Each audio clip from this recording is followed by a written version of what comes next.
এক সাহাবী এসে বললেন, ইয়া রাসূলুল্লাহ, ইয়া হাবিবাল্লাহ, এমন একটা আমলের কথা আপনি আমারে বলে দেন যে আমলটা করলে রব্বুল আলামিন আমারে জান্নাতে ঢুকাবে।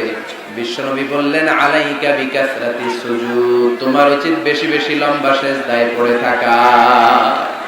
লম্বা সিজদায় যারা পড়ে থাকে তাদেরকে জান্নাতে ঢুকানোর গ্যারান্টি দিয়েছে কে? চিল্লায় বলতে হবে কে? বান্দা কি করে আল্লাহর কাছে যেতে পারে সেই গল্প চিল্লায় বলেন ঠিক কি না? ওয়াসজুদ, সিজদায় লুটিয়ে পড়ো, কাছে আসো, কাছে আসো। আপনি বিপদে পড়ে আছেন, সিজদা দেন। ব্যবসায় মন্দা, সিজদা দেন। অসুস্থ, সিজদা দেন। মনে জ্বালা যন্ত্রণা, ঋণের বোঝা, সিজদা দেন। সিজদায় লুটিয়ে পড়ে আল্লাহর কাছে চলে যান। বিষ্ণু ঈসা ইসলাম বললেন, আকরাবু মা ইয়াকুনুল আবদু মির রাব্বিহি ওয়া হুয়া সাজিদুন ফাআকসিরু ফীহি দুআ। বান্দা যখন সিজদায় লুটিয়ে পড়ে তখন বান্দা আল্লাহর সবচাইতে কাছে চলে যায়। পড়েন সুবহানাল্লাহ। আপাত দৃষ্টিতে দেখা যায় আপনি যখন সিজদা দেন এটা মসজিদের কার্পেটে পড়ে। আপনি যখন সিজদা দেন কপালটা জায়নামাজে পড়ে। আপনি যখন সিজদা দেন আপনার কপালটা টাইলসে পড়ে। কিন্তু বিশ্বনবীর ভাষ্য অনুযায়ী আপনার সিজদার কপালটা আল্লাহর কুদরতি পায়ের উপরে পড়ে। এজন্য সিজদা দেওয়ার সময় এই ফিল করার দরকার আছে না নাই? Do we feel that he is the closest one?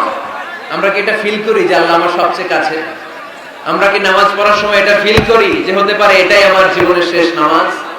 আল্লাহর হাবিব সাল্লাল্লাহু আলাইহি ওয়াসাল্লাম বলেছেন, সাল্লু সালাতান মুআদ্দে, বিদায়ী নামাজ পড়ো।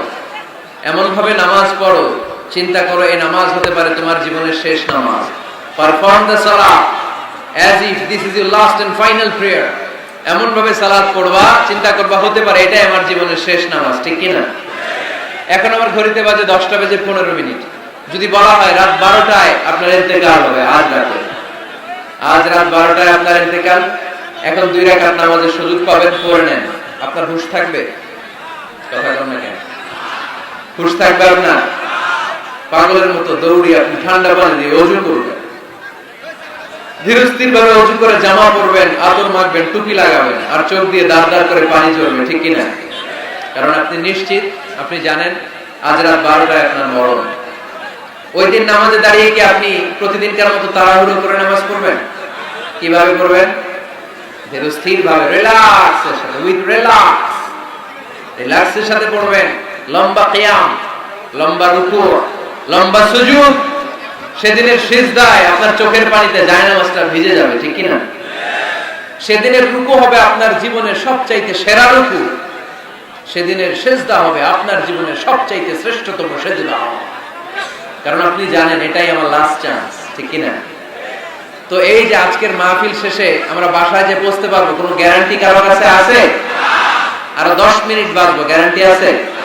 5 মিনিট বাঁচবো, শ্বাস যেটা ঢুকালাম শ্বাস বের করতে পারবো, কোনো গ্যারান্টি আছে? তাহলে প্রত্যেক বেলা যখন নামাজে দাঁড়াই এই চিন্তাটা করি না কেন আমরা যে এটাই হতে পারে শেষ নামাজ? যেহেতু কোনো গ্যারান্টি নেই। প্রতিটা ওয়াক্তের নামাজের সময় আমাদেরকে ভাবা উচিত, it could be my last and final prayer in my life. এটা হতে পারে আমার জীবনের শেষ নামাজ। এজন্য এখন থেকে গাইবান্ধার ভাইরা, আমরা যখন নামাজে দাঁড়াবো তাড়াহুড়ো করবো নাকি? তাড়াহুড়ো করবেন আপনারা? বিষ্ণু সাল্লাল্লাহু আলাইহি ওয়াসাল্লাম বলেন, সবচেয়ে বড় চোর যে নামাজে চুরি করে। আল্লাহর হাবিব সাল্লাল্লাহু আলাইহি ওয়াসাল্লাম বললেন, কাইফা ইয়াসরিকু ফিস সালাহ, ইয়া রাসূলুল্লাহ নামাজে কেমনে চুরি করে? আল্লাহর হাবিব সাল্লাল্লাহু আলাইহি ওয়াসাল্লাম বললেন, ইয়াসরিকু ফি রুকুইহি ওয়া সুজুদিহি, রুকু সিজদায় চুরি করে। এরকম আছে না নাই? গাইবান্ধায় মনে হয় এরকম নাই, আছে? বেশি থাকলে এগুলো আমরা বাদ দিয়ে দিব। এই মাহফিলগুলো হচ্ছে পরিবর্তনের জন্য। পরিবর্তনের জন্য আমরা শুধু we just show you the right path but the decision is yours। সিদ্ধান্ত আপনার, আমরা পথ দেখায় দিব, এটা জান্নাতের পথ। এই পথটা ডানে চলে গিয়েছে, সোজা straight forward to Jannah, and this is the left way, this goes to the hellfire। এটা জাহান্নামের পথ, চলে গিয়েছে বাঁয়ে। the decision is yours। সিদ্ধান্ত আমার না, সিদ্ধান্ত নিতে হবে আপনাদের। সিদ্ধান্ত নেবেন ডানে যাবে না বাঁয়ে যাবে। এজন্য আপনার একটা শক্ত সিদ্ধান্তই পারে আপনাকে জান্নাতি বানাতে। আমরা যেন এই সিদ্ধান্ত নিতে পারি যে আমরা সালাতে আজ থেকে আর কোনোদিন তাড়াহুড়ো করব। তাহলে কি করব? সালাতের মধ্যে রিল্যাক্স করব। কি করব? রিল্যাক্স। আওয়াজ করে পড়েন, রিল্যাক্স। এই সালাতে রিল্যাক্স, দাঁড়াবেন রিল্যাক্স, রুকুতে যাবেন রিল্যাক্স, সিজদায় লুটিয়ে পড়বেন রিল্যাক্স, সিজদা থেকে উঠে বসবেন রিল্যাক্স।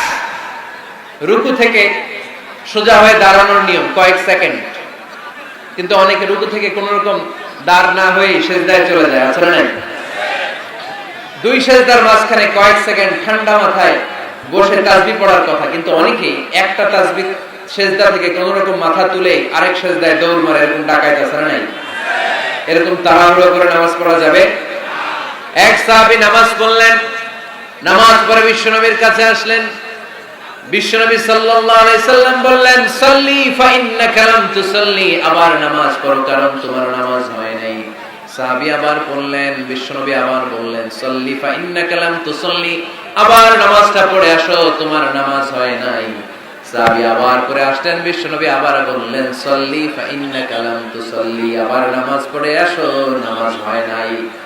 এবার সাহাবী কেঁদে দিলেন, বললেন, ইয়া রাসূলুল্লাহ, এর চেয়ে ভালো নামাজ আমি পড়তে পারি, আমারে শিখিয়ে দেন। বিশ্বনবী বললেন, তাহলে আসো শিখিয়ে দেই। যখন দাঁড়াবা রিল্যাক্সের সাথে দাঁড়াবা, যখন রুকুতে যাবা রিল্যাক্সের সাথে রুকুতে যাবা, যখন রুকু থেকে সোজা হয়ে দাঁড়াবা রিল্যাক্সের সাথে দাঁড়াবা, হাত্তা তাতমাইন্না রাকিআন হাত্তা তাতমাইন্না সাজিদান, যেখানেই যাবা শুধু রিল্যাক্স করবা। কি করবা? রিল্যাক্স। গায়বান্দার ভাইরা, তাড়াহুড়ো যেন না করি, খবরদার। তাড়াহুড়ো করা যাবে না, অস্থির হওয়া যাবে না, এদিক ওদিক তাকানো যাবে না। অনেকে নামাজে পড়ে ডান দিকে বাঁ দিকে তাকায়, আছে না নাই? নামাজে পড়ে দাড়িও চুলকায়, আছে না নাই? নামাজে পড়ে মোবাইলও বের করে, আছে না নাই? নামাজে পড়ে বিপিএল এর খেলার টেনশন করে, এরকম আছে না নাই? না, এগুলো করা যাবে। আপনি নামাজে অন্যদিকে তাকালে আল্লাহ ডেকে বলে, আকবিল, ফিরে আয়। আবার তাকালে আকবিল, ফিরে আয়। আবার তাকালে আকবিল, ফিরে আয়। আবার অন্যদিকে সালাতে তাকালে আল্লাহ বলে, লা হাজাতানি ইলা সালাতিক, তোর এই নামাজের কোনো দরকার আমি আল্লাহর নাই। নাউজুবিল্লাহ পড়বেন না? তাহলে যে আল্লাহর জন্য সালাত করতে গেলেন, ওই আল্লাহ যদি বলে তোর নামাজের দরকার নাই, তাহলে কার জন্য সালাত আদায় করতে গেলেন? একটু চিন্তা করেন। আজ থেকে আমরা এই শপথ নেই যে কখনো কোনোদিন নামাজের মধ্যে আমরা তাড়াহুড়ো করব। বিশ্বনবী সাল্লাল্লাহু আলাইহি সাল্লাম নামাজে দাঁড়ালে লম্বা কিয়াম করতেন, লম্বা রুকু করতেন। আম্মা জান আয়েশা রাদিয়াল্লাহু তাআলা আনহা বলেন, বিশ্বনবী যখন নামাজে দাঁড়াতেন, বিশ্বনবীর পা গুলো ফুলে ফুলে টিউমারের মতো এত মোটা হয়ে যেত, মোটা হয়ে যেত, টিউমার হয়ে যেত পায়ের মধ্যে। আম্মা জান আয়েশা বলেন, এত লম্বা সময় বিশ্বনবী দাঁড়িয়ে থাকতেন, আমি মনে করতাম বিশ্বনবী মনে হয় রুকু করতে ভুলে গিয়েছে। আবার রুকুতে যে এত লম্বা রুকু করতেন, আমরা মনে করতাম রুকু থেকে দাঁড়াতে ভুলে গিয়েছে। আবার বিশ্বনবী প্রথম সিজদায় যে এত লম্বা সময় সিজদা করতেন, আমরা মনে করতাম দ্বিতীয় সিজদা করতে বিশ্বনবী ভুলে গিয়েছে। এজন্য বিশ্বনবীর মতো আমাদের সালাতগুলো হওয়ার দরকার আছে না নাই? সালাতে কায়েম করো, সালাতে কায়েম করো, হবে সম্মানী তুমি, হবে জান্নাতি তুমি, হবে সম্মানী তুমি, হবে জান্নাতি তুমি। দিবে কাল হাসরে শীতল ছায়া আরশে আজিম, রব্বিয়াল আলা, রব্বিয়াল আযীম, রব্বিয়াল আলা, রব্বিয়াল আযীম। সুবহানাল্লাহ পড়ে লম্বা লম্বা সিজদা দিতেন বিশ্বনবী মুহাম্মদ সাল্লাল্লাহু, লম্বা লম্বা সিজদা দিতেন বিশ্বনবীর স্ত্রীরা, লম্বা লম্বা সিজদা দিতেন বিশ্বনবীর সাহাবারা। বিশ্বনবীর সাহাবাদের বর্ণনা যখন রব্বুল আলামিন কোরআনে দিতে চেয়েছেন, আল্লাহ বলেছেন, তারাহুম রুকআন সুজদা, নবী হে আপনি দেখবেন আপনার সাহাবারা সময় পেলেই লম্বা রুকু করে, সময় পেলেই লম্বা সিজদা করে। সুবহানাল্লাহ পড়েন।